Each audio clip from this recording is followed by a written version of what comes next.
À la une francophone, ce dimanche, un reportage inédit et insolite au Katanga, en République démocratique du Congo.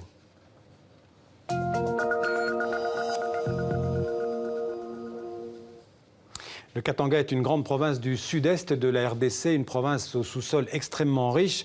Les images qui vont suivre ne concernent pas les grands groupes congolais et internationaux qui exploitent son sous-sol, mais d'autres acteurs moins connus, ceux que l'on appelle les creuseurs artisanaux, des anonymes par milliers qui creusent le bout de terrain autour de leur maison à la recherche de cuivre ou de cobalt et qui tombent parfois sur des gisements très rentables. Le reportage dans la région de Kolwezi de notre correspondant Mehdi Medeb. Voici ce qui reste de la rue d'un ancien quartier résidentiel très pauvre de Kolwezi. Les maisons sont en train de disparaître les unes après les autres et le terrain de foot est devenu carrément une carrière artisanale. Il y a tout juste un an, un habitant creuse une fosse septique. Elle ne verra jamais le jour. À la place, un gisement incroyable de cuivre et de cobalt. Depuis, c'est une ruée vers ce minerai.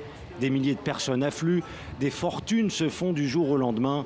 Michel n'a pas hésité une seule seconde à démolir la maison familiale. Sur sa parcelle, il compte 6 puits qui ont fait sa richesse.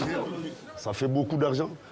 Comment expliquez-vous quelqu'un qui travaillait quelque part où on lui payait 30 000 francs, équivalent de 30 $, pendant 30 jours.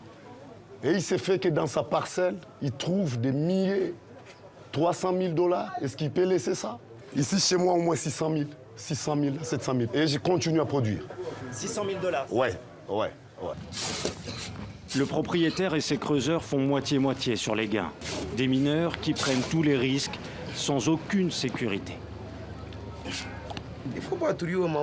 Je sais que je suis en train de mourir à petit feu, mais il n'y a pas d'autre boulot qui paie aussi bien, et c'est pour nourrir ma famille que je fais ça.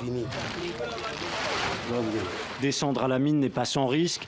En juillet, 5 creuseurs sont morts dans un éboulement, mais rien n'y fait, il reste car les mines artisanales manquent cruellement dans la région. Ce que l'État devrait faire, c'est racheter ces maisons et peut-être dédier cet espace à l'artisanat minier. Tout simplement parce que la loi, tout en instituant l'artisanat minier, la loi est bonne, mais sur le plan pratique, l'État n'a pas disposé les zones d'exploitation artisanale. De son côté, l'État congolais a appelé plusieurs fois à l'évacuation de la mine, mais jusqu'ici, sans succès.